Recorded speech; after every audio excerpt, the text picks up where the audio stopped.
How has Jey Uso snuck into this match? If Naomi is legitimately injured, I am heartbroken for her. I'm guessing it's Roman Reigns versus Bronson Reed in Paris? What is up, wrestling fans? I'm Ben Allison here at Wrestling Republic, and I have analysed last night's episode of Monday Night Raw, and here are my 5 key findings. In at number 5, are we heading towards a Bayley breakdown?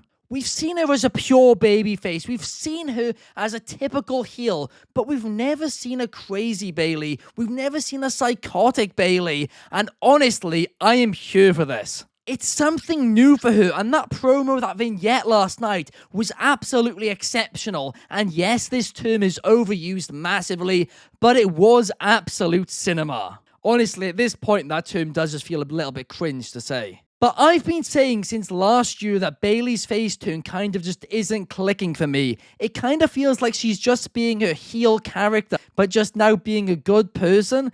And it just isn't really connecting with me, and I don't think it's really connecting with crowds either. So something new, something fresh, I think that is great for her. But the one thing that I will say is that promo last night Lyra Valkyria did, it just was not a good look for her at all. Because Bayley in kayfabe did have the right intentions, and Lyra Valkyria has basically just abandoned her friend, and Lyra is meant to be one of the top babyfaces in the women's division. And last night, her promo kind of felt like she was just in denial. She was refusing to take accountability for her involvement in just abandoning Bayley. And I don't think it was meant to come across that way. In fact, I think it was meant to come across the opposite way.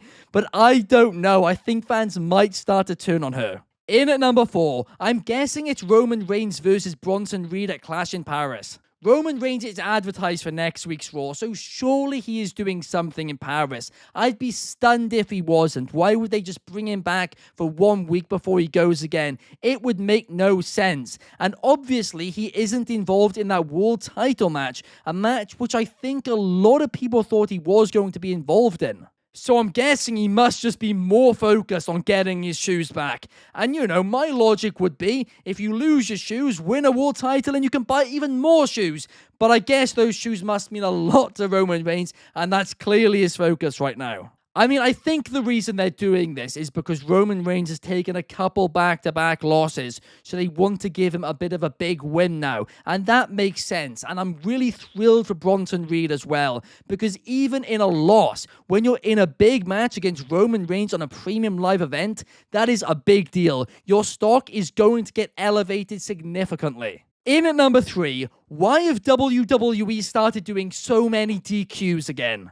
For the last few years of the Vince McMahon reign, there was DQs, multiple DQs, every single show, every single week. But when Triple H got the book, that was the first thing to go. That was the first major change which was clear. And throughout 2023 and 2024, there was very few DQs. And when they were done very calculated to advance a story very well. But since WrestleMania, we are honestly seeing a DQ on every single show. Sometimes, like last night, multiple DQs on one show. And it's starting to feel, dare I say, a little bit lazy. Especially when it's main events as well. And like I said, a good DQ can advance a story, but when they're done every single week, they don't really have much of an effect, and it does, again, feel kind of lazy. Now, I will give it to them. There's a lot of events which they are having to book for right now, and I think that's why the quality of writing has kind of declined over the last few months, because it is difficult when there's another PLE or Saturday Night's Main Event every 3 weeks. But regardless, it's just not really good enough. But before we get into the top 2 key findings, could you guys do me a huge favor and leave a like and subscribe on this video? It would be massively appreciated and it helps me out tons. Also, make sure to comment your thoughts below. I always read them and I always try and respond to them as well. Thank you, guys. In at number 2, if Naomi is legitimately injured, then I am heartbroken for her. This could easily be a work, but the way they handled it last night with so much uncertainty, saying that you had to keep checking on the socials to find out what's going on, it really felt like they didn't know themselves and like they were awaiting some results or something like that, and that really sucks. Naomi is on the run of her career right now, and she deserves this. She has put in the work to get to this point, and she is finally getting her flowers, and she deserves it. She's got a great character, and I was really excited to see the eventual Naomi, Bianca Belair, and Jade Cargill feud, hopefully for that World Championship. But now I'm really worried for the future of this title. It'll genuinely be heartbreaking. And in at number 1, how on earth has Jey Uso snuck his way into this World Championship match? This might be the real heist of the century right here. CM Punk and LA Knight were both trying to get a chance to have a world title shot. Jey Uso made the save to help CM Punk and LA Knight, and guess what? He suddenly gets added to this match for doing absolutely nothing. If I was CM Punk, if I was LA Knight, I'd give him a GTS and then a BFT right there, because he has basically just made it 10 times harder for them in Paris. But this match will be bucket loads of fun. I am really excited for this, and honestly, like I said last week, I was not expecting a world title match at this PLE. I was expecting a 6-man tag team match, so I'm thrilled that we are going to get this, and like I said, it's going to be a really enjoyable match. But if Jey Uso, because I have a bad feeling Jey Uso will, or anybody else wears a PSG shirt on that show, trust me, they will not chew the end of it from me. I'm just going to rinse them until the end of time. Every episode just complain about them for that reason. But that's enough about me waffling on about my 5 key findings. Let's get into the findings which you guys have submitted to me via the Wrestling Republic Instagram. Now, if you don't know, after every Raw and SmackDown, I send a message to the Wrestling Republic broadcast channel asking people to send in their thoughts, and I read the best ones on this show every week. Firstly, Desmond_Pestana says the high was Io versus Rox, and we have a story with Io, Oscar, and Kyrie. That's something to keep an eye on, that really is. Plus, Rhea Ripley's involvement in that as well, because that easily could lead to a tag team match.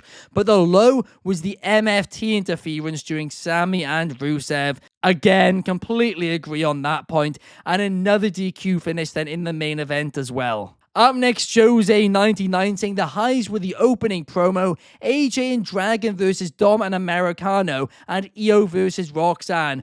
But once again, the lows were the DQs. And this is something which Jose has been mentioning over and over again lately. The amount of DQs right now is just mind-blowing, and it is getting worse. Caleb.Strachan.1 says the highs were Sami Zayn chasing the world title match seeming interesting, and the building up the rivalry between CM Punk and LA Knight. I'm a fan of both of those things for sure, but the low point was adding Jey Uso into that match. I mean, look, I actually do think he's going to make that match more fun, so I don't have a major issue with it, other than from a storyline perspective, because from a story perspective, yeah, it makes no sense. Coach23 says the high point was Sami in Canada, and Punk and Knight as a team could be similar to HBK and Stone Cold back in '97. Really interesting shout, that. And the low was no clear picture for Reigns at Clash. Yes, there was. Bronson Reed is wearing his trainers. Not just one of them now, but 2 of them. And B. Davis0517 says the highs were Sami's chase for the world title seeming interesting, and the lows, he wants a brand split, and I agree too, because there's just so much overlap now between brands. It's all a mess. It feels massively unbalanced. I mean, honestly, it's all just a little bit too chaotic. But that does bring us to the end of this video, guys. Like I said, please like, subscribe, and comment, and I will see you guys in the next one. Peace.